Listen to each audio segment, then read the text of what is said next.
Good morning student. આપણે last લેક્ચરમાં તત્વોનું વર્ગીકરણ માટેના સિદ્ધાંતોની વાત કરતા હતા. પીરિયોડિક ટેબલની રિક્વાયરમેન્ટ શું કામ જોવા મળી એના વિશેની બધી વાત આપણે કરી હતી. આવર્ત કોષ્ટક જે આપણે ભણવામાં આવે છે એના વિશે અલગ અલગ વૈજ્ઞાનિકોએ કામ જે કરેલું એમાં સૌથી પહેલો જે વૈજ્ઞાનિક હતો જ્હોન ડોબરહેન, એને ત્રિપુટીનો જે નિયમ આપ્યો એ નિયમ આપણે ભણી લીધો. બીજો વૈજ્ઞાનિક જે જ્હોન ન્યુલેન્ડ, જેને અષ્ટકનો નિયમ આપ્યો, જેને સંગીતના સૂર સાથે સરખાવેલો, બરાબર, સારે ગમ પધ નિસા, 8મા નંબરનો જે સા આવે એ પહેલા નંબરના સા જેવો જોવા મળે છે. તો ન્યુલેન્ડ વૈજ્ઞાનિક જે છે એને સંગીતના સૂર સાથે જે છે તત્વોને જે છે વર્ગીકૃત કર્યા. ત્યાર પછી બીજા વૈજ્ઞાનિકની વાત કરી, એ.બી. કાર્નકાઇટિસ, કે જેણે હંમેશા માટે જે નળાકાર ચાર્ટ સ્વરૂપે, સિલિન્ડ્રિકલ ફોર્મ સ્વરૂપે તત્વો જે છે એને ગોઠવ્યા, બરાબર. તો બધાના ડ્રોબેક અલગ અલગ, કારણ કે આપને ખબર છે કે ઈસવીસન 1800ની વાત કરો તો 31 તત્વો હતા. ત્યાર પછી 1865માં જુઓ તો તત્વોની સંખ્યા વધીને 63 થઈ ગઈ. અત્યારે હાલમાં તમે જુઓ તો 118 તત્વો જે છે જોવા મળે છે. જૂન 2016 સુધીમાં 114 તત્વો હતા. તો કહેવાનો મતલબ દરેક તત્વો જે છે એ નવા નવા તત્વો જ્યારે શોધાય ત્યારે એના ભૌતિક ગુણધર્મો, રાસાયણિક ગુણધર્મો, આ બધી વસ્તુનો અભ્યાસ જે છે એ કરવામાં આવે. અલગ અલગ વૈજ્ઞાનિકોએ અલગ અલગ કાર્ય કર્યું. ન્યુલેન્ડ વૈજ્ઞાનિકનું તમે યાદ રાખી શકો કે અષ્ટકનો નિયમ આપ્યો. ડોબરનિયર જે છે એને ત્રિપુટીનો નિયમ, એટલે કે લો ઓફ ટ્રાયડ્સ, કે જેની અંદર બીજા તત્વનો પરમાણુય ભાર પહેલા અને ત્રીજા તત્વના પરમાણુય ભારના સરેરાશ મૂલ્ય બરાબર થાય. હવે આજના લેક્ચરની જો વાત કરી તો આજના લેક્ચરમાં આપણે ત્યાર પછીનો જે વૈજ્ઞાનિક છે લોથર મેયર, એના વિશેની થોડીક વાત કરી કે એને શું કામ કર્યું આવર્ત કોષ્ટકમાં.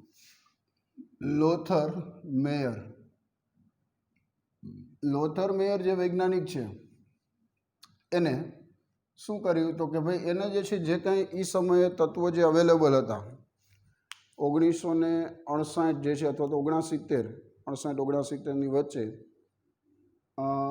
લોથર મેયર જે વૈજ્ઞાનિક છે એને તત્વો જે છે જે એટલા અવેલેબલ હતા એ તત્વોને ગ્રાફિકલ રિપ્રેઝન્ટેશન, આલેખની રીતે દર્શાવવાની ટ્રાય કરી અને એના ગુણધર્મો સમાન મળે એવી રીતના એને ટ્રાય કરી. શું કહું છું કે તત્વોને એના પરમાણુ ભારના તો ચડતા ક્રમમાં એને ગોઠવાય છે. એના ભૌતિક ગુણધર્મો અને રાસાયણિક ગુણધર્મો જે છે એને પરમાણુય ભાર સાથે ગ્રાફની રીતે, ગ્રાફ સાથે જે છે એ કનેક્શન, એટલે કે ગ્રાફ અલગ અલગ ડ્રો કરી અને સમજાવવાની ટ્રાય કરી કે ભાઈ આ બે તત્વોના ભૌતિક ગુણધર્મો સમાન હોવા જોઈએ. તો સૌથી પહેલી વસ્તુ લોથર મેયરમાં એવું લખી શકાય કે લોથર મેયર વૈજ્ઞાનિકે તત્વોને પરમાણુ ભારના ચડતા ક્રમમાં ગોઠવ્યા. પહેલી બાબત તો એ. બીજી વસ્તુ, તેને તત્વના ભૌતિક ગુણધર્મો અને પરમાણુય ભાર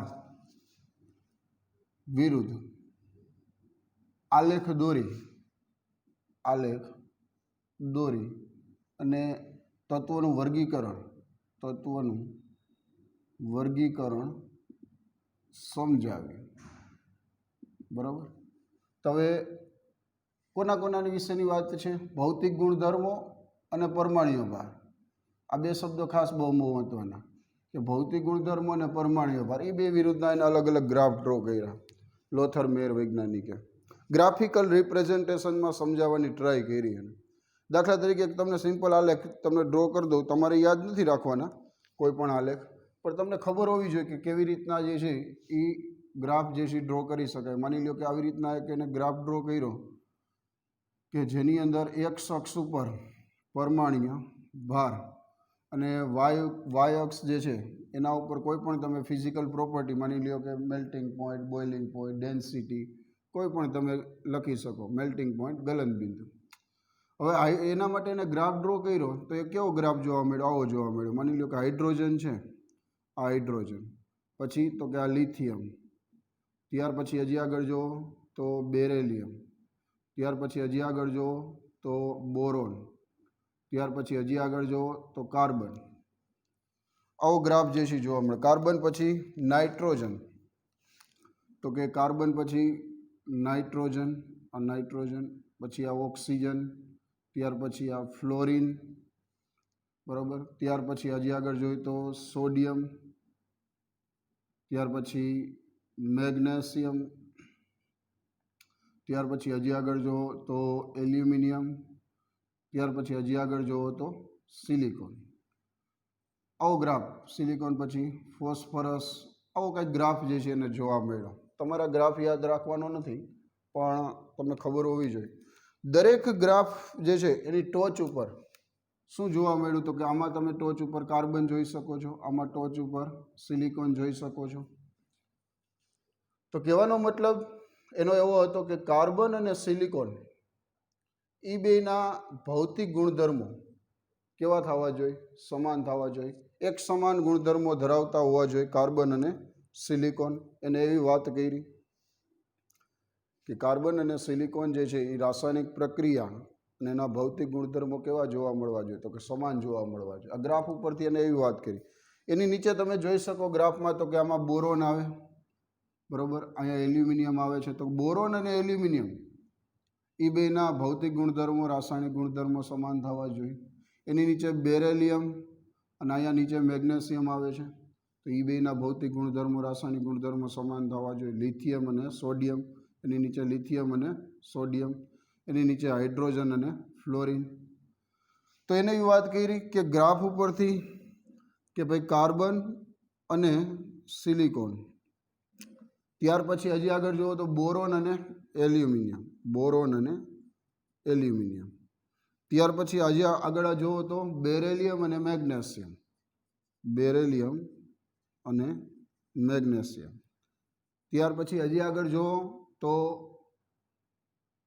એવું કહી શકાય કે સોડિયમ અને લિથિયમ, સોડિયમ અને લિથિયમ, અને હજી આગળ એક લખી શકો હાઇડ્રોજન અને ફ્લોરિન, હાઇડ્રોજન અને ફ્લોરિન. આ બધાના ભૌતિક ગુણધર્મો, ભૌતિક ગુણધર્મો અને રાસાયણિક ગુણધર્મો કેવા થવા જોઈએ? સમાન મળવા જોઈએ, સમાન હોવા જોઈએ. આવી વાત જે છે એ કોણે કરી? લોથર મેયર વૈજ્ઞાનિકે.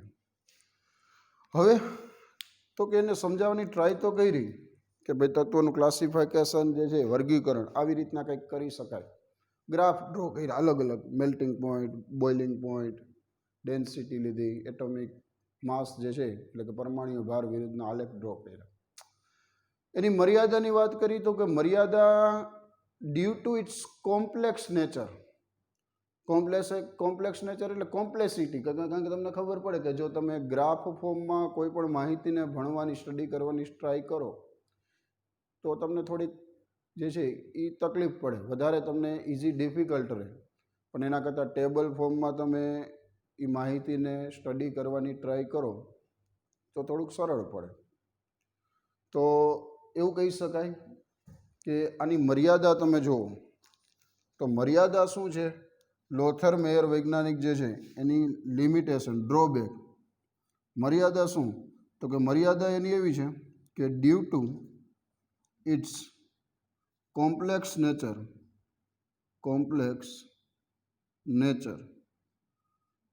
બરાબર, કોમ્પ્લેક્સ નેચરને લીધે, કોમ્પ્લેક્સિટીને લીધે, ગ્રાફિકલ રિપ્રેઝન્ટેશનને લીધે તમે એનો અભ્યાસ સરળતાથી ન કરી શકો. સરળતાથી માહિતી જે હશે એનો સરળતાથી અભ્યાસ સરળતાથી ન કરી શકાય. બરાબર. તો એની માહિતી જે છે એ બરાબર હતી, એમાં ના નહીં, 100% વસ્તુ સાચી હતી, પણ ગ્રાફિકલ રિપ્રેઝન્ટેશન જે છે એને આપ્યું. ગ્રાફિકલ રિપ્રેઝન્ટેશનને લીધે લોકોને સમજવામાં થોડીક તકલીફ પડે. બરાબર. આ તમને મેં પહેલાં જ લેક્ચરમાં ઉદાહરણ આપ્યું હતું, યાદ કરવો જોઈએ કે ભાઈ તમને કરિયાણાની દુકાને જાઓ, બધી વસ્તુ આડાવડી પડી હોય તો તમે ઇઝીલી જે છે તમે જે જોતી હોય વસ્તુ એ તમે ગોતી ન શકો. એના બદલે સુપર માર્કેટમાં જાઓ, તમે મોલની અંદર જાઓ, ટેબલ ફોર્મમાં હોય. બરાબર. આખું જે માહિતી છે સ્ટડી ટેબલ ફોર્મમાં હોય તો તમે સરળતાથી તમારે જે વસ્તુ જોતી છે એ સરળતાથી તમે ગોતી શકો. આ વસ્તુ ખબર પડે છે.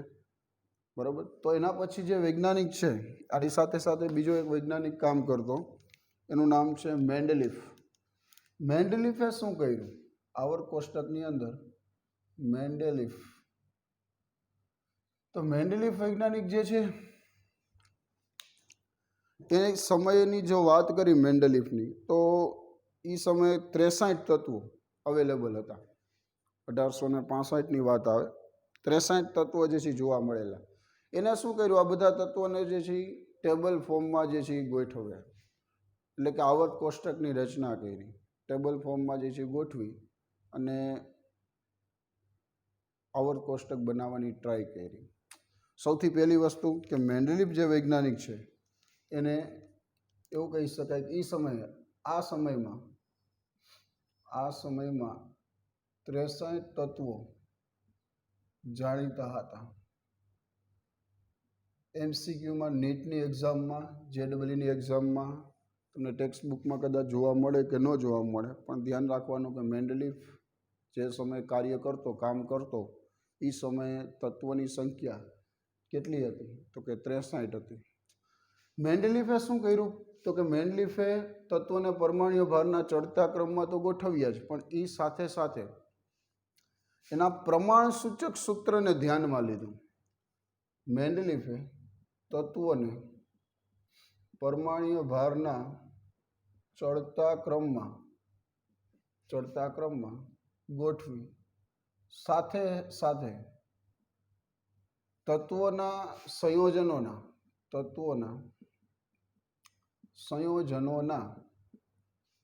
પ્રમાણ સૂચક સૂત્રને ધ્યાનમાં લીધું. ઇમ્પોર્ટન્ટ એને આપ્યું. કોને? પ્રમાણ સૂચક સૂત્રને. જે છે જે સંયોજનો બને તત્વોમાંથી, એ બધા સંયોજનોના પ્રમાણ સૂચક સૂત્ર એટલે કે ઇમ્પિરિકલ ફોર્મ્યુલા, આના વિશે થોડુંક એને ઇમ્પોર્ટન્ટ વધારે આપ્યું મેન્ડેલિફે. અને એના ભૌતિક અને રાસાયણિક ગુણધર્મોના આધારે એક ટેબલની રચના કરી, જેને આપણે મેન્ડેલિફનું આવર્ત કોષ્ટક જે છે એ કહી છે. પ્રમાણ સૂચક સૂત્ર એટલે કેવી રીતના સમજાવે છે કે ભાઈ દાખલા તરીકે જો કે ભાઈ એને 2 અલગ અલગ બાબતો વિશે જે છે એ ફોકસ કર્યું. એક તો તત્વના હાઇડ્રાઇડ અને બીજા જે છે એ તત્વના ઓક્સાઇડ.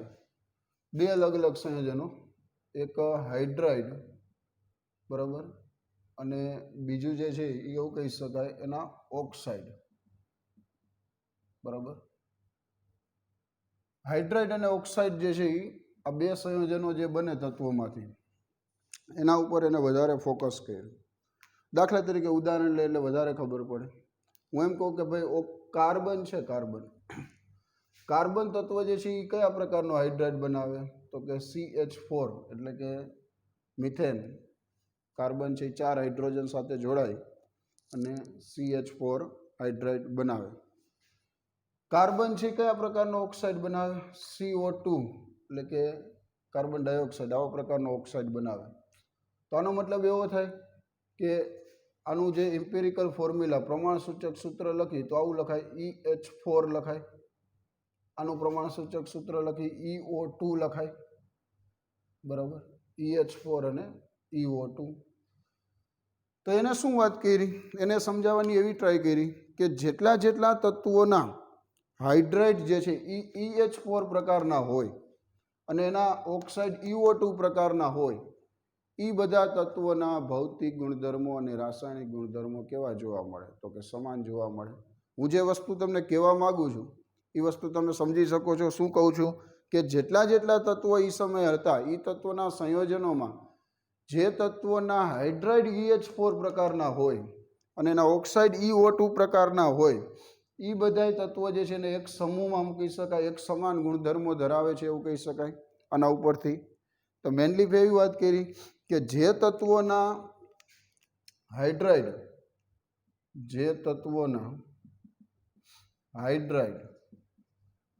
EH4 અને ઓક્સાઇડ EO2 પ્રકારના જોવા મળે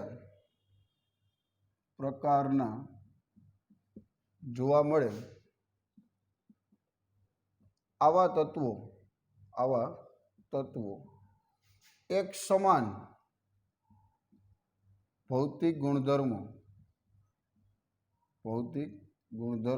અને રાસાયણિક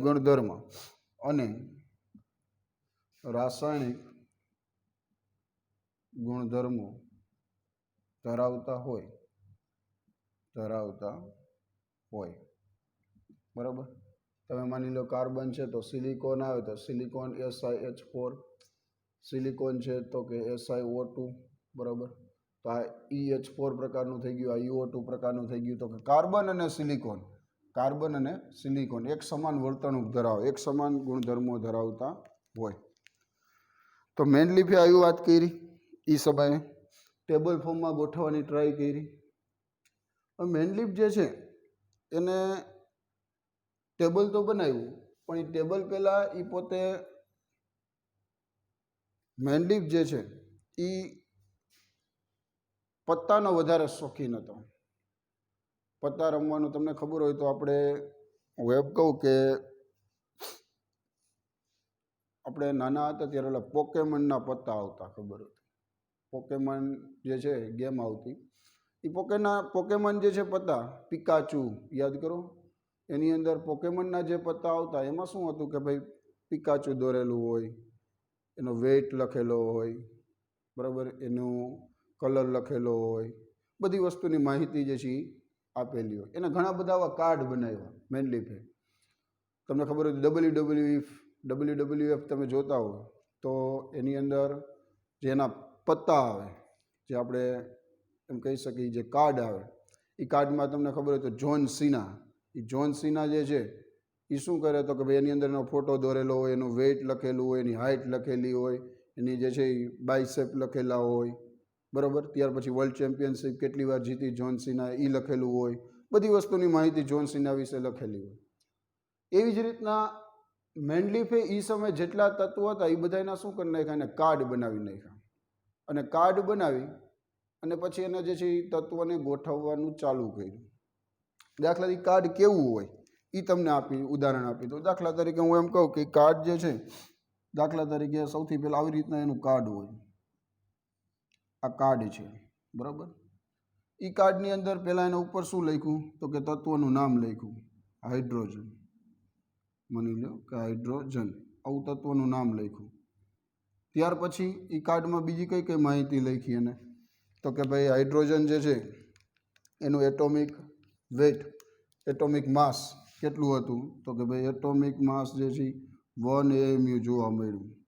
પછી તો કે હજી આગળ વધી તો હાઇડ્રોજન જે છે એ કયા પ્રકારનો હાઇડ્રાઇડ બનાવે, એટલે કે ભાઈ EH પ્રકારનો હાઇડ્રાઇડ બનાવે. એટલે આપણે ખબર પડે કે ભાઈ H2 હાઇડ્રોજન છે એ પોતાના એકબીજા હાઇડ્રોજન સાથે જોડાય એટલે EH પ્રકારનો હાઇડ્રાઇડ બનાવે.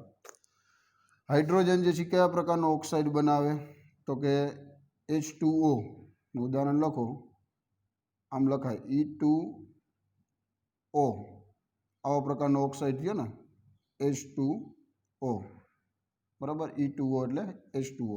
હાઇડ્રોજન જે છે એનું મેલ્ટિંગ પોઈન્ટ લખ્યું, પછી હાઇડ્રોજનનું બોઇલિંગ પોઈન્ટ લખ્યું, પછી હાઇડ્રોજન વિશે ડેન્સિટી લખી, બરાબર. આ બધી વસ્તુની માહિતી જે છે એ આવું એક કાર્ડ બનાવી નાખ્યું હાઇડ્રોજન વિશે.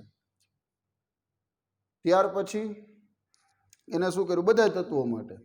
હાઇડ્રોજન પછી માની લો કે લિથિયમ આવ્યું તો એનું આવું કાર્ડ બનાવ્યું, આ લિથિયમ, બરાબર.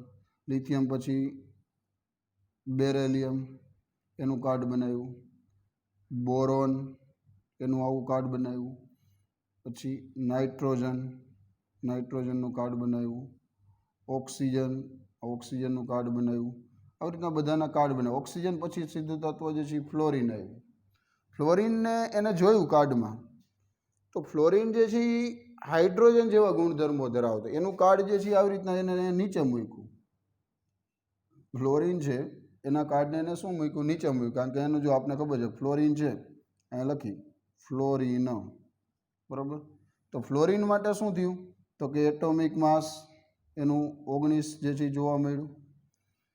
એનો હાઇડ્રાઇડ, હાઇડ્રાઇડ જે છે એ ખબર પડે કે HF પ્રકારનો હાઇડ્રાઇડ જોવા મળે, EH પ્રકારનો હાઇડ્રાઇડ જોવા મળ્યો, HF, બરાબર. એનો ઓક્સાઇડ E2O, એટલે કે F2O લખાય, F2O. પછી એનું મેલ્ટિંગ પોઈન્ટ જોયું, બોઇલિંગ પોઈન્ટ જોયું. આ બધી વસ્તુની માહિતી એનું કાર્ડ નીચે મૂક્યું. એના જેવા ગુણધર્મો ધરાવે છે, બરાબર. ત્યાર પછી હજી આગળ વાત કરી ફ્લોરિન પછી સોડિયમ આવ્યું. તો સોડિયમના કાર્ડને આની નીચે મૂક્યું કે લિથિયમ જેવા ગુણધર્મો ધરાવે. સોડિયમ પછી મેગ્નેશિયમ આવ્યું. તો મેગ્નેશિયમના કાર્ડને એને નીચે મૂક્યું, એના જેવા ગુણધર્મો. મેગ્નેશિયમ પછી એલ્યુમિનિયમ આવ્યું. એલ્યુમિનિયમ પછી સિલિકોન આવ્યું. સિલિકોન પછી ફોસ્ફરસ આવ્યું. અલગ અલગ ગુણધર્મો જે છે એની અંદર જેના સમાન ગુણધર્મો થતા હતા એ બધા કાર્ડને એને શું કર્યું? નીચે મૂક્યા એક પછી એક, બરાબર. મેગ્નેશિયમ પછી માની લો કે એલ્યુમિનિયમ આવ્યું. એલ્યુમિનિયમ પછી તો કે એલ્યુમિનિયમ જે છે એ પછી શું આવ્યું? ફોસ્ફરસ આવ્યું, સલ્ફર આવ્યું. બધાના કાર્ડ ગોઠવ્યું. વળી પાછું જે છે સલ્ફર પછી જે કાંઈ માની લો ક્લોરિન આવતું તેને નીચે મૂક્યું. આવો કાર્ડ બનાવ્યો અને એક ટેબલ બનાવવાની વાત કરી. એને એ ટેબલ જે છે એ મેનલીફનું આવર્ત કોષ્ટક જે છે એને બનાવ્યું. કેવી રીતના બનાવ્યું? એનું આવર્ત કોષ્ટક કેવું જોવા મળ્યું એની વાત કરી. તો એનું આવર્ત કોષ્ટક જે કંઈક આવું જોવા મળે છે. દાખલા તરીકે હું એમ કહું કે આવી રીતના એક આખું ટેબલ જે છે એ ડ્રો કરી શકાય, બરાબર. એના 8 ભાગ હતા. પહેલો ભાગ, બીજો ભાગ, ત્રીજો ભાગ, ચોથો ભાગ, પાંચમો ભાગ, છઠ્ઠો ભાગ, સાતમો ભાગ અને આઠમો ભાગ. 8 ભાગમાં એને ડિવાઈડ કરી નાખ્યું. 8 અલગ અલગ સમૂહ. માની લો કે આ પહેલા નંબરનો સમૂહ, આ બીજા નંબરનો સમૂહ, આ ત્રીજા નંબરનો સમૂહ, આ ચોથા નંબરનો સમૂહ, આ પાંચમા નંબરનો સમૂહ, આ છઠ્ઠા નંબરનો સમૂહ, સાતમા નંબરનો સમૂહ અને આઠમા નંબરનો સમૂહ. આવા અલગ અલગ 8 ભાગ કરી નાખ્યા. દરેક ગ્રુપની અંદર એને શું કર્યું? પછી 2 ભાગમાં વિભાજિત કરી નાખ્યું. દાખલા તરીકે હું એમ કહું કે ભાઈ આવી રીતના આખું એક ટેબલ જે છે એ ટેબલની અંદર એમ કહી શકાય કે તત્વોને એને ગોઠવવાની વાત કરી. તત્વોને આવી રીતના એને ગોઠવા, બરાબર. અહીંયા હું એમ કહું કે આવી રીતના 2 અલગ અલગ ભાગની અંદર ડિવાઈડ કરી નાખ્યું. દરેક ગ્રુપને 2 સબ ગ્રુપમાં ડિવાઈડ કર્યા. માની લો આને એ અને બી કહી દીધું, બરાબર. એ અને બી. ત્યાર પછી વળી પાછા આના 2 ભાગ પાડી નાખ્યા. એ અને બી બીજા ગ્રુપના. ત્રીજા ગ્રુપના 2 ભાગ પાડી નાખ્યા. એ અને બી. ચોથા ગ્રુપના 2 ભાગ પાડ્યા. એ અને બી. પાંચમા ગ્રુપના 2 ભાગ પાડ્યા. એ અને બી. છઠ્ઠા ગ્રુપના 2 ભાગ પાડી નાખ્યા એને. એ અને બી. સાતમા ગ્રુપના જે છે એને 2 ભાગ પાડ્યા. એ અને બી. આઠમાના જે છે એને 3 ભાગ પાડ્યા છે. 1, 2 અને 3. આવી રીતના જે છે કંઈક ટેબલ જે છે એને બનાવ્યું.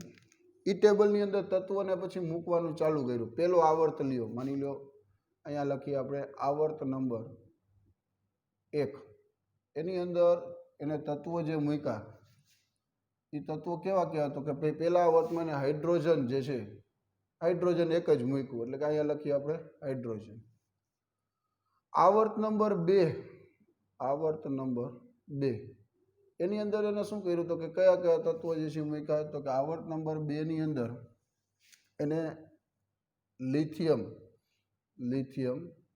Beryllium boron carbon nitrogen oxygen fluorine બરાબર. ત્યાર પછી આવર્ત નંબર 3 એમાં કઈ રીતના તત્વો મૂક્યા તો કે એની અંદર એના તત્વો જે છે ફ્લોરિન પછી sodium magnesium 12 number aluminium silicon phosphorus sulphur chlorine. પછી આવર્ત નંબર 4 ની વાત કરો. આવર્ત નંબર 4 તો એની અંદર એવી રીતના પોટેશિયમ બરાબર. ત્યાર પછી કેલ્શિયમ આવી રીતના સ્કેનેડિયમ ટિટેનિયમ આગળ જે છે પછી એક તત્વો જે છે મૂકતા ગયા. આવું કંઈક ટેબલ બનાવ્યું. મેન્ડલીફનું જે આવર્ત કોષ્ટક છે મેન્ડલીફનું આવર્ત કોષ્ટક જે છે બરાબર એ આવર્ત કોષ્ટકમાં તમને બે વસ્તુ જોવા મળે. એક તો ઊભી લાઈન જે છે એ બધી એને આપણે શું કહીએ છીએ સમૂહ કહીએ છીએ. એક આડી લાઈન એટલે એને આવર્ત કહીએ છીએ. તો બે વસ્તુ તમને ખબર પડે આમાં. સમૂહ એટલે કે ભાઈ એની અંદર ઉપરથી નીચે ટોપ ટુ બોટમ સમૂહમાં આવર્ત કોષ્ટક જે છે આવર્ત કોષ્ટકમાં ઊભી હરોળ ને શું કહેવાય સમૂહ કહેવાય બરાબર. આવર્ત કોષ્ટકમાં આવર્તનો મતલબ શું થાય તો કે ભાઈ આવર્ત કોષ્ટકમાં આડી હરોળ આવર્ત કોષ્ટકમાં આડી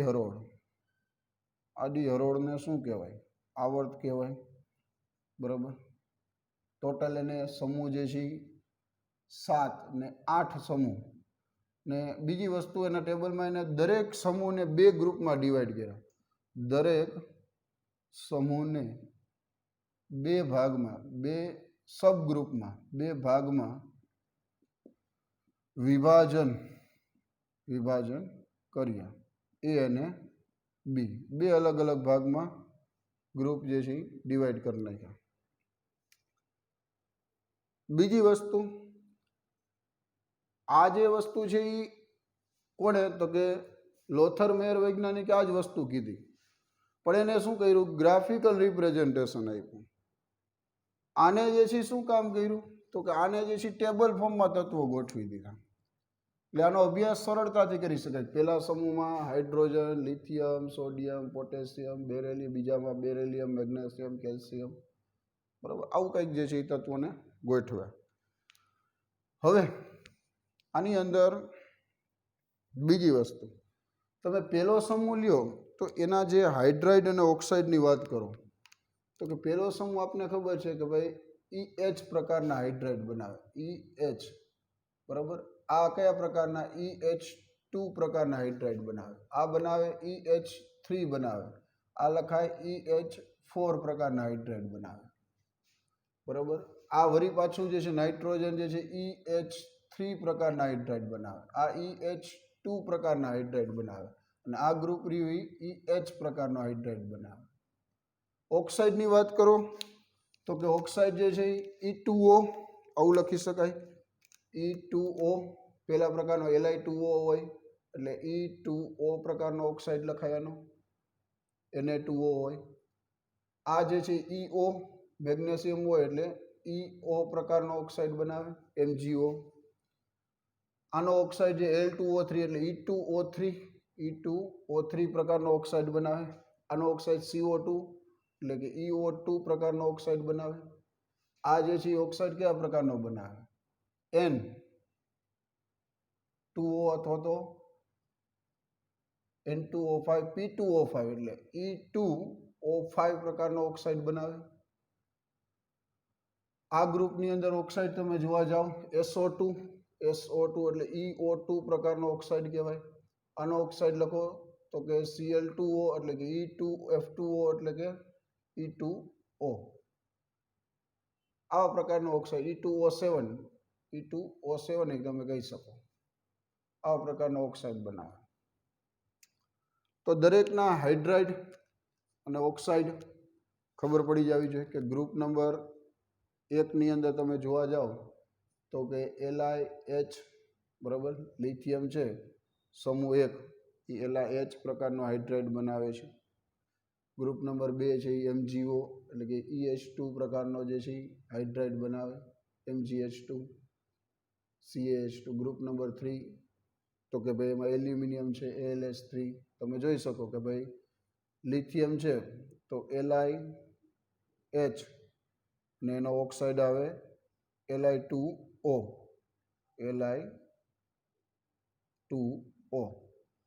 બરાબર ગ્રુપ નંબર 1 માટે.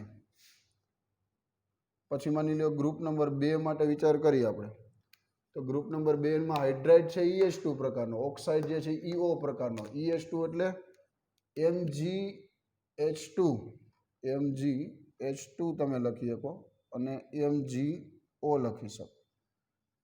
ગ્રુપ 3ની વાત કરો તો કે એલ્યુમિનિયમ જે છે એલ્યુમિનિયમ એ ગ્રુપ નંબર 3માં આવે.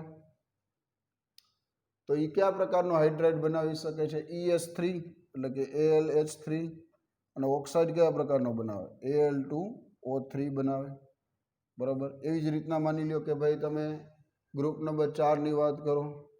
ગ્રુપ નંબર 4 એમાં કાર્બન છે તો કાર્બન છે ઓક્સાઇડ હાઇડ્રાઇડ બનાવે EH4 પ્રકારનો અને આ જે છે એ બનાવે CO2 એટલે કે EO2 અને EH4. આ કયા પ્રકારનું થઈ ગયું EH3 પ્રકારનું. આ કયા પ્રકારનું કહેવાય E2O3 પ્રકારનું. આ કયા પ્રકારનું કહેવાય EH2 પ્રકારનું અને આ કયા પ્રકાર કહેવાય EO પ્રકારનું બરાબર. આવી રીતના તમે આખું એનું ટેબલ બનાવ્યું. હવે ટેબલ જે છે એ ટેબલની અંદર મેનલી ફેથ આવી બધી વાત કરી. ટેબલમાં તત્વોને ગોઠવા પછી થોડીક બીજી માહિતી હજી આગળ લે કે મેનલી ફે આવું ટેબલ બનાવ્યું છે. ખરેખર ટેબલ ન્યુલેન્ડ વૈજ્ઞાનિક જે છે ને ન્યુલેન્ડ વૈજ્ઞાનિક એના જેવું જ ટેબલ છે. તમે યાદ કરો ન્યુલેન્ડે શું કર્યું હતું આવી જ રીતના વાત કરી હતી કે તત્વો જે છે એને પરમાણ્વીય ભારના ચડતા ક્રમમાં જ ગોઠવા છે ને ટેબલમાં. તમે જો તત્વને શું કર્યું છે પરમાણ્વીય ભારના ચડતા ક્રમમાં જ ગોઠવા છે બરાબર. તમે હાઇડ્રોજન પછી કોણ આવે તો કે હાઇડ્રોજન પછી લિથિયમ. તમે જો બધાનો પરમાણ્વીય ભાર જુઓ તો કે હાઇડ્રોજન 1 પછી એનો પરમાણ્વીય ભાર આનો ચડતા ક્રમમાં જ ગોઠવા છે તત્વોને. તો એ છે કે ના જેવું ન્યુલેન્ડ વૈજ્ઞાનિક જેવું જ છે. ન્યુલેન્ડ વૈજ્ઞાનિકે ટેબલ જે બનાવ્યું હતું કે ભાઈ સૌથી પહેલાં જે છે હાઇડ્રોજન પછી લિથિયમ પછી beryllium boron carbon nitrogen oxygen fluorine sodium magnesium aluminium silicon phosphorus sulphur પછી પોટેશિયમ સલ્ફર પછી ક્લોરીન પછી પોટેશિયમ અને કેલ્શિયમ. આવું કંઈક જ ટેબલ છે. પણ એને શું કર્યું છે સબ ગ્રુપમાં ડિવાઈડ કરી નાખ્યા છે. તત્વો જે છે એને સબ ગ્રુપમાં ડિવાઈડ કરી નાખ્યા છે. આ બધાના પરમાણ્વીય ભારની તમે વાત કરો. પરમાણ્વીય ભાર જે છે એ તમે જુઓ તો શું થાય છે તો કે દરેકનો પરમાણ્વીય ભાર માની લો હાઇડ્રોજન માટે પરમાણ્વીય ભાર જુઓ તમે તો કે 1 લખાય બરાબર. લિથિયમ માટે જે છે તમને ખબર છે 7 છે, બેરેલિયમ માટે 9 છે, બોરોન માટે 11 છે, કાર્બન માટે 12 છે, નાઇટ્રોજન માટે 14 છે, ઓક્સિજન માટે 16 છે. એટોમિક માસ ફ્લોરિન જે છે એ 19 છે, સોડિયમ છે એ 23 છે, મેગ્નેશિયમ છે 24 છે, આના માટે 27 છે, સિલિકોન માટે 28 છે, ફોસ્ફરસ માટે 31 છે, સલ્ફર માટે 32 છે, 35.5 છે, 39 છે અને 40 છે. 35.5, 39 અને 40. દરેક બે તત્વો વચ્ચે પરમાણ્વીય ભારનો ડિફરન્સ તમે જુઓ તો બહુ વધારે આવતો નથી, વધારે જોવા મળતો નથી. બરાબર, બહુ વધારે એની અંદર ડિફરન્સ નથી. મેન્ડલીફ જે છે એને તમે આમાં જો, એક હાઇડ્રોજન છે એને આમાં 5 થી 6 નો ડિફરન્સ, આ બે વચ્ચે જોવા તો 7 અને 9 2 નો ડિફરન્સ, આ બે વચ્ચે જોવો તો 9 ને 11 એટલે 2 નો ડિફરન્સ, આ બે વચ્ચે 11 અને 12 એટલે 1 નો ડિફરન્સ, હવે 12 અને 14 2 નો ડિફરન્સ, 14 અને 16 2 નો ડિફરન્સ. મેન્ડલીફની સફળતાનું કારણ શું છે એ વાત કરી. મેન્ડલીફ સફળ શું કામ થયો? મેન્ડલીફની સક્સેસ અથવા તો સફળતા શું કામ મળી, શા માટે મળી? એને શું કામ કર્યું? તો કે તત્વોને ગોઠવતો તો ગયો જ આવી રીતના ટેબલ ફોર્મમાં, પણ અમુક તત્વો જે છે આવી રીતના બધા ગોઠવા, તો એને શું કર્યું? તો કે માની લો કે એલ્યુમિનિયમ છે, એલ્યુમિનિયમ એની નીચે જે તત્વ આવે એના વિશેની એને જગ્યા એને શું કરી દીધી? તો કે ખાલી રાખી દીધી. એલ્યુમિનિયમ નીચે જે છે તત્વ પરમાણુ ભારના ચડતા ક્રમમાં ગોઠવો તો બહુ ડિફરન્સ આવવો ન જોઈએ, 27 અને 28, તો એનો મતલબ એવો થયો કે આ બે તત્વો જે છે એને ખાલી રાખી દીધા. સિલિકોન નીચે જે તત્વ આવે એની જગ્યા એને ખાલી રાખી દીધી. બરાબર, એલ્યુમિનિયમ અને સિલિકોન. પણ એને શું કર્યું એ સમયે? તો કે જે તત્વો હતા એ તત્વોની જગ્યા તો ખાલી રાખી દીધી, પણ એના ભૌતિક ગુણધર્મો અને રાસાયણિક ગુણધર્મો અગાઉથી એને પ્રિડિક્ટ કરી નાખ્યા કે આના પછી આ તત્વ ભવિષ્યમાં આવવું જોઈએ, અને એ તત્વના ભૌતિક ગુણધર્મો અને રાસાયણિક ગુણધર્મો આના જેવા હોવા જોઈએ. કે દાખલા તરીકે એલ્યુમિનિયમ છે તો એની નીચે જે તત્વ આવે એનું આખું કાર્ડ એને તૈયાર કરી નાખ્યું. એ કાર્ડ જે છે એ આવું કંઈક હતું કે એ કાર્ડની અંદર શું કર્યું? તો કે ભાઈ એને જે છે એલ્યુમિનિયમ નીચે જે તત્વ આવે એનો એટોમિક માસ તો કે ભાઈ કેટલું હોવું જોઈએ? 70 હોવું જોઈએ, એવી એને વાત કરી. ત્યાર પછી તો કે ભાઈ એનું મેલ્ટિંગ પોઈન્ટ જે છે, મેલ્ટિંગ પોઈન્ટ ગલનબિંદુ કેવું હોવું જોઈએ? લો હોવું જોઈએ. ત્યાર પછી એને એવી વાત કરી કે એનો જે ઓક્સાઇડ હશે એ E2O3 પ્રકારનો ઓક્સાઇડ જે છે એ બનાવતો હોવો જોઈએ. બરાબર, ઓક્સાઇડ. પછી એનો હાઇડ્રાઇડ જે છે EH3 પ્રકારનો હાઇડ્રાઇડ જે છે એ બનાવતો હોવો જોઈએ. એની ડેન્સિટી આટલી હોવી જોઈએ. બરાબર, આવી બધી વસ્તુ જે છે એને અગાઉથી કહી દીધી.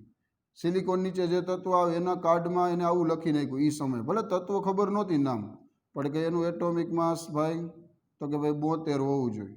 એનું મેલ્ટિંગ પોઈન્ટ તો કે હાઈ હોવું જોઈએ, વધારે હોવું જોઈએ. એનો ઓક્સાઇડ જે છે હાઇડ્રાઇડ EH પ્રકારનો હાઇડ્રાઇડ બનાવતું હોવું જોઈએ. એનો ઓક્સાઇડ જે છે એ SiO2 એટલે કે એનો મતલબ એવો થાય EO2 પ્રકારનો ઓક્સાઇડ બનાવતો હોવું જોઈએ. ડેન્સિટી એની આટલી હોવી જોઈએ. આવું બધું એને અગાઉથી પ્રિડિક્ટ કરી નાખ્યું. અને ખરેખર અત્યારે હાલની અંદર એને સફળતા શું કામ? એ પછી ભવિષ્યમાંના પછીનું જે તત્વ શોધાણું, એલ્યુમિનિયમ નીચે આવશે ગેલિયમ, ગેલિયમ માટે સંજ્ઞા આવે Ga. સિલિકોન પછીનું જે તત્વ આવે છે એ છે જર્મેનિયમ, Ge. તો હવે તમે જોઈ શકો ગેલિયમ જ્યારે મળ્યું ત્યારે ગેલિયમના ભૌતિક ગુણધર્મ એના જેવું કે ભાઈ એટોમિક માસ એને 70 ધાર્યું હતું, તો હવે એનું એટોમિક માસ કેટલું જોવા મળ્યું? 72 જોવા મળ્યું. મેલ્ટિંગ પોઈન્ટ તો કે ભાઈ લો જોવા મળ્યું. મેલ્ટિંગ પોઈન્ટ ખરેખર લો જ હતું. ઓક્સાઇડ તો કે ગેલિયમ છે Ga2O3 પ્રકારનો ઓક્સાઇડ બનાવે છે. હાઇડ્રાઇડ જે છે એ GH3 પ્રકારનો જે છે શું બનાવે? હાઇડ્રાઇડ બનાવે છે. આ વસ્તુને આપણે થોડીક વ્યવસ્થિત રીતે અહીં બાજુમાં જ લખી નાખી એટલે સરળ પડે તમને સમજવામાં. કે ભાઈ દાખલા તરીકે આના હાઇડ્રાઇડની વાત કરી.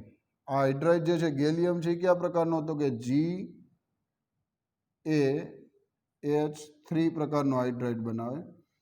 Ga2O3 પ્રકારનો ઓક્સાઇડ બનાવે. મેલ્ટિંગ પોઈન્ટ તો કે લો જોવા મળે છે. બરાબર, એનું એટોમિક માસ જે છે એ તમે જુઓ તો 72 જોવા મળ્યું. બરાબર, એના પછી સિલિકોનની વાત, એની નીચે જર્મેનિયમ તત્વ. જર્મેનિયમ છે તો કે એ જર્મેનિયમ GeH4 પ્રકારનો હાઇડ્રાઇડ બનાવે, GeO2 પ્રકારનો ઓક્સાઇડ બનાવે, મેલ્ટિંગ પોઈન્ટ હાઈ છે, બરાબર. એટોમિક માસ તો કે ભાઈ 72.4 જોવા મળ્યું. તો એ સમયે એને શું કર્યું તો કે એ બેના નામ આપી દીધા. ખાલી બોક્સના નામ જે છે એને શું આપ્યા તો કે એને નામ આપ્યું એકા એલ્યુમિનિયમ. એકા એલ્યુમિનિયમ, બરાબર. એકાનો મતલબ થાય સંસ્કૃતની અંદર નેક્સ્ટ, એના પછીનું તત્વ. સંસ્કૃતમાં નેક્સ્ટ જે છે એ શબ્દ લખાય. આનું નામ જે છે એ સિલિકોન પછીનું તત્વ જે છે એનું નામ આપ્યું એકા સિલિકોન. એકા સિલિકોન તત્વ જે છે એ કયું આવશે તો કે જર્મેનિયમ, જર્મેનિયમ. એકા એલ્યુમિનિયમ તત્વ કયું આવશે ગેલિયમ, ગેલિયમ, બરાબર. દરેક વૈજ્ઞાનિકો શું કર્યું કે એ સમયે જેટલા તત્વો હતા ને એ બધા જ તત્વો જે છે એની જ આપણે એને વાત કરી. બીજા બધા વૈજ્ઞાનિકો શું હતું કે ભાઈ ડોબરેન હતો તો ડોબરેન સમયે 33-31 તત્વો હતા તો એને એનું જ વર્ગીકરણ કર્યું. જ્યારે મેન્ડલીફે શું કર્યું તો કે મેન્ડલીફે અગાઉથી પ્રિડિક્શન કરી નાખ્યું કે આના પછીનું તત્વ જે છે આ હોવું જોઈએ સમૂહમાં, અને એના ભૌતિક ગુણધર્મ, રાસાયણિક ગુણધર્મ એ સમયે એને ટેબલમાં લખી નાખ્યા. અને પછી જ્યારે એ તત્વ શોધાણું ત્યારે એના જેવા જોવા મળ્યા. એટલે મેન્ડલીફને જે છે એ સફળતા મળી. મેન્ડલીફે થોડુંક એક્સ્ટ્રા ઓર્ડિનરી વિચાર્યું. તત્વોને ગોઠવવા, પરમાણુ ભારના ચડતા ક્રમમાં ગોઠવા, બધી વસ્તુ બરોબર, બધા તત્વો બધા વૈજ્ઞાનિકોએ ગોઠવા હતા. પણ મેન્ડલીફે થોડુંક વધારે કર્યું. વધારે શું કામ કર્યું તો કે ભાઈ અગાઉથી તત્વોની જાણકારી જે છે, નવા તત્વો ભવિષ્યમાં આવશે એ તત્વો જે છે એના વિશેના ભૌતિક ગુણધર્મો અને રાસાયણિક ગુણધર્મો જે છે એ એને નક્કી કરી નાખ્યા. અને ત્યાર પછી તત્વ જ્યારે શોધાણું ત્યારે જે છે એના ગુણધર્મો જે છે સાચા જોવા મળ્યા. એટલે મેન્ડલીફને જે છે એ સફળતા મળી. તો બોર્ડની એક્ઝામમાં, નીટ એક્ઝામમાં, JEE એક્ઝામમાં ક્વેશ્ચન પૂછે છે કે નીટ કે એકા સિલિકોન નીચેનામાંથી કયું તત્વ છે? એકા સિલિકોન. એકા સિલિકોન કયું આવશે તો કે લખવાનું જર્મેનિયમ. એકા એલ્યુમિનિયમ, એકા એલ્યુમિનિયમ નીચેનામાંથી કયું તત્વ છે તો જવાબ લખવાનો ગેલિયમ, Ga. આ વસ્તુ ખાસ ધ્યાન રાખજો. આ બધી વસ્તુની માહિતી એને પૂરી કરી અને એક નિયમ આપ્યો, મેન્ડલીફનો આવર્તનીય નિયમ, બરાબર. મેન્ડલીફનો આવર્તનીય નિયમ, મેન્ડલીફનો આવર્તનીય નિયમ લખી દઉં છું. નિયમ આવો છે કે કોઈ પણ તત્વના ભૌતિક અને રાસાયણિક ગુણધર્મો એના પરમાણુ ભારના આવર્તનીય હોય છે. શું કહે છે કે કોઈ પણ તત્વના ભૌતિક અને રાસાયણિક ગુણધર્મો, ભૌતિક અને રાસાયણિક ગુણધર્મો તેના પરમાણ્વીય ભારના આવર્તનીય હોય છે. આવો નિયમ આપ્યો. આવર્તનીય એટલે પિરિયોડિક ફંક્શનમાં હોય, બરાબર. એ શું કહેવા માગે છે? આવર્તનીય એકમ એટલે આવર્તનીય એટલે શું? Periodic function. તમને એક સિમ્પલ ઉદાહરણ કે અત્યારે માની લો કોરોના ચાલે છે, તો કોરોના ચાલે છે તો પહેલાં ભવિષ્યવાણી એવી કરતા કે ભાઈ દર 100 વર્ષે કંઈક મહામારી થશે, બરાબર. તો એ 100 વર્ષ જે છે પૂરા થાય એટલે કંઈ એક મહામારી જોવા મળે. એમાં અત્યારે કોરોના ચાલે છે. આના પછીના 100 વર્ષ થાય તો બીજી મહામારી. એક પિરિયોડિક ફંક્શન થઈ ગયું. અમુક નિશ્ચિત ટાઈમને અંતે એ વસ્તુ જે છે પાછી રિપીટ થતી હોય તો એને પિરિયોડિક ફંક્શન જે છે કહેવાય. એવી રીતે તત્વોમાં પણ ગુણધર્મો જે છે અમુક સમયાંતરે, અમુક નિશ્ચિત ટાઈમ પછી શું થાય છે? રિપીટિંગ થાય છે, પુનરાવર્તિત થાય છે. બીજું ઉદાહરણ આપું, તમે માની લો સ્કૂલમાં ભણો છો.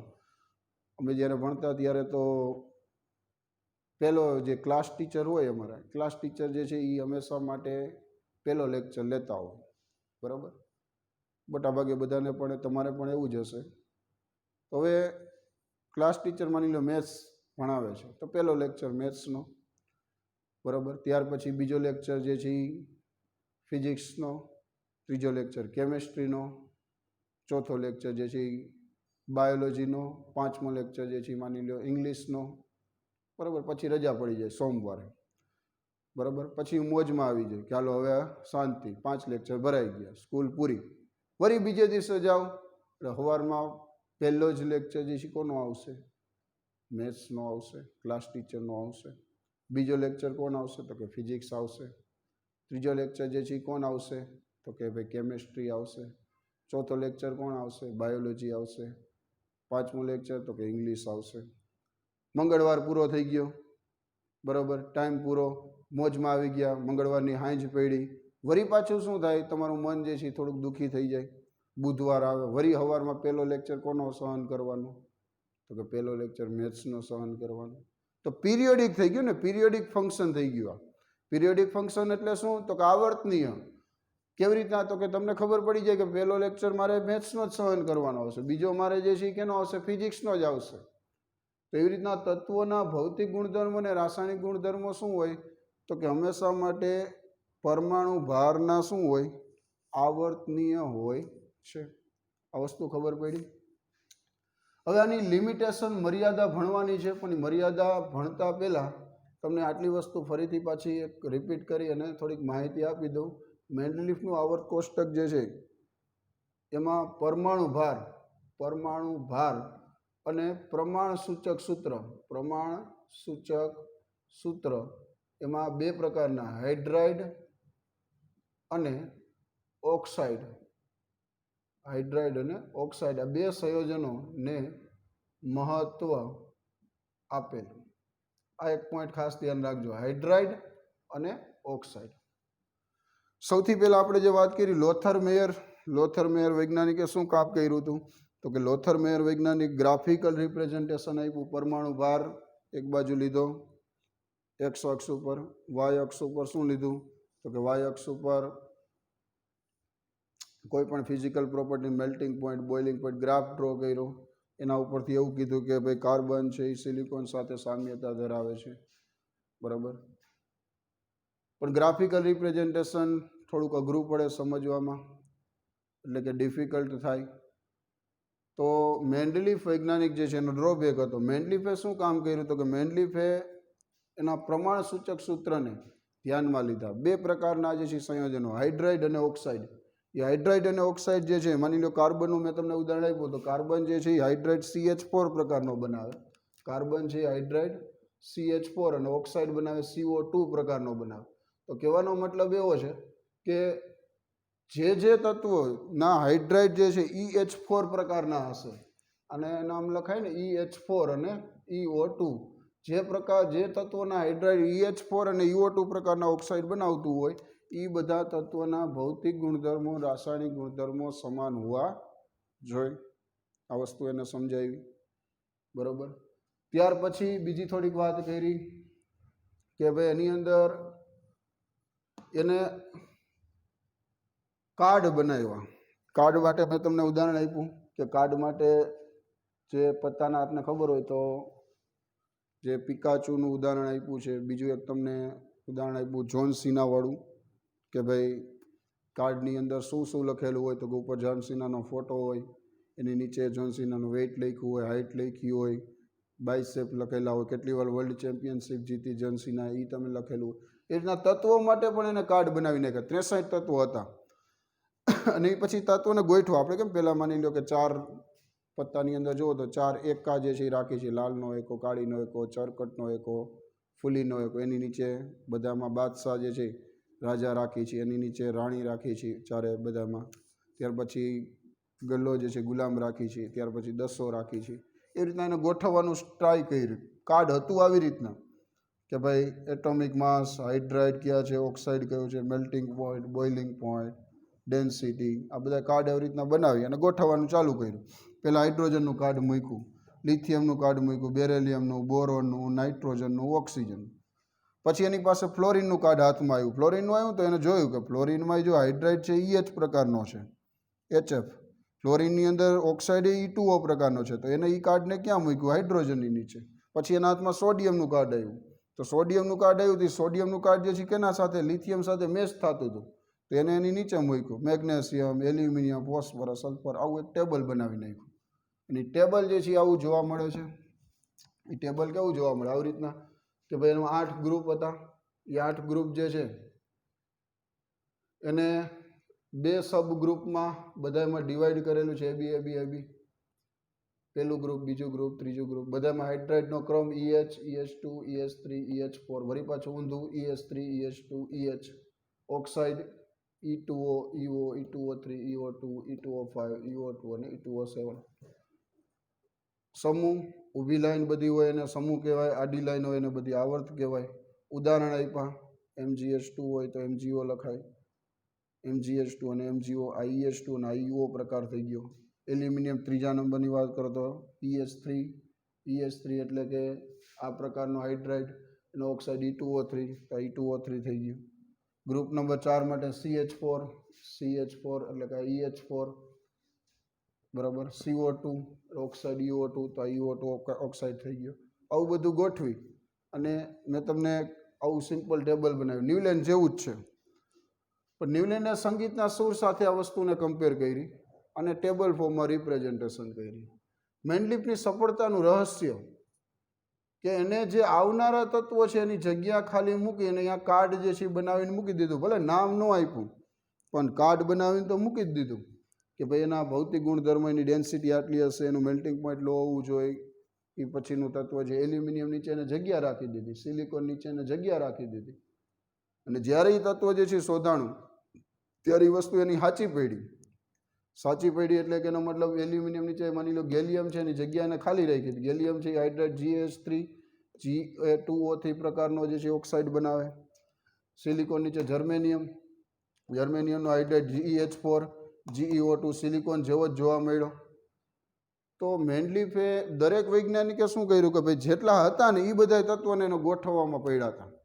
મેન્ડલિફે એક્સ્ટ્રા ઓર્ડિનરી વધારાનું વિચાર્યું કે ભાઈ જે છે એ તો ગોઠવી જ નાખશું, પણ એના સિવાયના બાકીના જે તત્વો છે જે નથી શોધાણા એ તત્વોની જગ્યા અહીંયા હોવી જોઈએ એવું એને પ્રિડિક્ટ કરી નાખ્યું અગાઉથી. એટલા માટે મેન્ડલિફને જે છે એ સફળતા મળી અને મોટાભાગે આપણે મેન્ડલિફનું આવર્ત કોષ્ટક જે છે એ ભણી છીએ. સમજાય છે મેન્ડલિફને સફળતા શું કામ મળી? બોર્ડ એક્ઝામ, JEE એક્ઝામમાં પ્રશ્ન પૂછાયેલો કે ભાઈ એકા એલ્યુમિનિયમ નીચેનામાંથી કયું તત્વ છે? તો જવાબ લખવાનો છે ગેલિયમ. એકા સિલિકોન નીચેનામાંથી કયું તત્વ છે?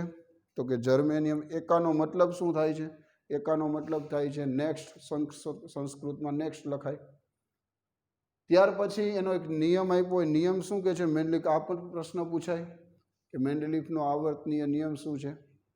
તો આવર્તનીય નિયમ એવો લખાય કે કોઈ પણ તત્વના ભૌતિક ગુણધર્મો અને રાસાયણિક ગુણધર્મો કોના પરમાણુ ભારના આવર્તનીય હોય છે, પિરિયોડિક ફંક્શનમાં હોય છે.